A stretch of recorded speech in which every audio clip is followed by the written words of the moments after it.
काय ग? अगं आत्ता मार्केटमधनं आलीस ना, मग आता परत कुठे निघाली आहेस? मीटिंगसाठी ग. मीटिंग? आत्ता? अचानक? अचानक तुम्हाला वाटतेय? माझी आधीच ठरलेली होती. अगं पण इतक्या उशिरा मीटिंग? आजी, इव्हेंट मॅनेजमेंट कंपनीमध्ये वेळ, काळ किंवा वार वगैरे असं काहीही नसतं.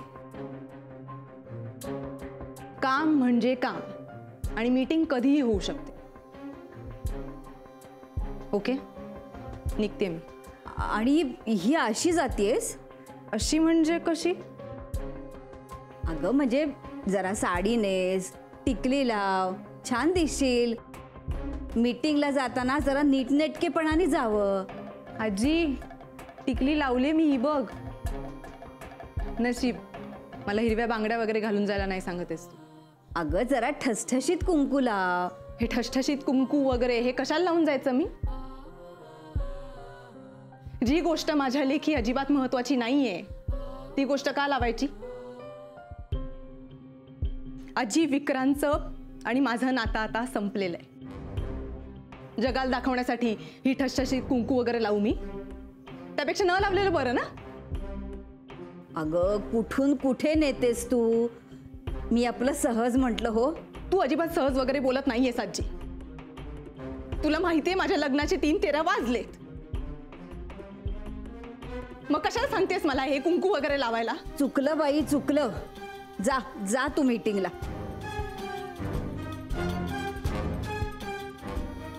कशी फाडफाड बोलते बघ.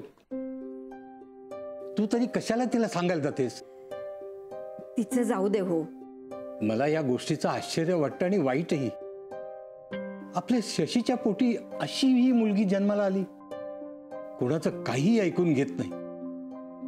अहो पण मनूने का फोन केला असेल हो असा? ऐकल्यापासून मला जरा चिंताच वाटायला लागलीये. तू काळजी करू नकोस.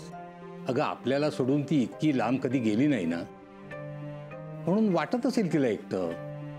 नाही, मीही तिची समजूत काढण्याचा प्रयत्न केला, पण जरा. काही नाही. अगं तिला इथली आठवण येत असेल. रुळेल ती हळूहळू. तू उगीच चिंता करू नकोस. माई, मी जरा स्पष्टच बोलतो, पण तू मोनिकाला धडा शिकवलास ना, हे बरं झालं. आली मोठी आमच्याशी भांडायला. हो रे, मला पण काय झालं माहिती नाही. म्हणजे तिला बघितलं आणि माझ्या तळपायची आग मस्तकात गेली. जाणारच ग, तिची वागणूकच तशी आहे ना. एक नंबरची नाटकी मुलगी आहे ती. इतके महिने तिचं वागणं दुर्लक्षित केलं, पण आता नाही. अरे आपल्या विक्रांतवर तिच्यामुळे, केवळ तिच्यामुळे ही वेळ आली. माई, तुझ्या एक गोष्ट लक्षात आली आहे का? तू तिच्याशी भांडलीस ते ईशासाठी, जिला तुझा विरोध आहे. हो रे मधू, पण काल मी मोनिकाला का पाठवलं मला कळत नाही. कारण ईशाबद्दल तुला आतून काहीतरी वाटतंय. तू नाही म्हणशील, पण ते सत्य आहे. सफरचंदाचे काप नीट परतल्यानंतर त्यामध्ये दालचिनी पूड आणि मध घालून पुन्हा नीट परतून घ्यावं. बटर लावलेल्या ब्रेडवर सफरचंदाचे तुकडे, बदामाचे तुकडे, टुटी फ्रुटी, डार्क चॉकलेट आणि मीठ घालून दुसरा ब्रेडचा तुकडा त्यावर ठेवून वरच्या बाजूला बटर लावून घ्यावं. एका बाउलमध्ये स्ट्रॉबेरी सिरप आणि क्रीम घालून सॉस तयार करून घ्यावा. तयार सँडविच पॅन मध्ये बटरवर ग्रिल करून घ्यावं आणि स्ट्रॉबेरी सॉस बरोबर सर्व्ह करावं.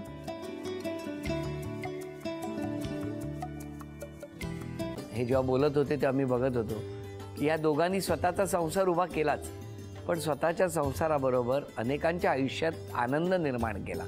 तो आनंद महत्त्वाचा. हसत राहा, आनंदी राहा असं म्हणत शुभेच्छा देऊया. आणि ही झी मराठीकडून भेटवस्तू डेव्हिड तुमच्यासाठी. अभिनंदन. आणि वहिनींना तथास्तू पुणे यांच्याकडून ही पैठणी. अभिनंदन.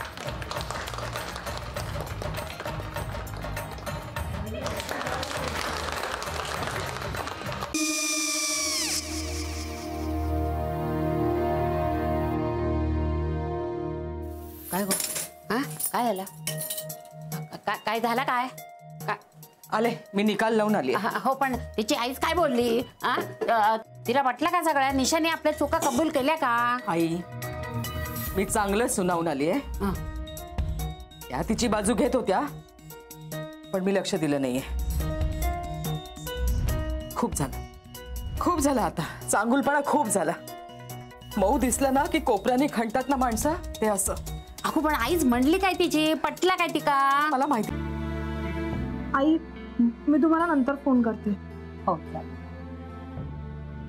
आणि आई बाबा जे बोलले त्याचं वाईट नका वाटून घेऊ. सॉरी. सॉरी काय त्या? नेहा आले. आई, मी येते. हो काकू येते.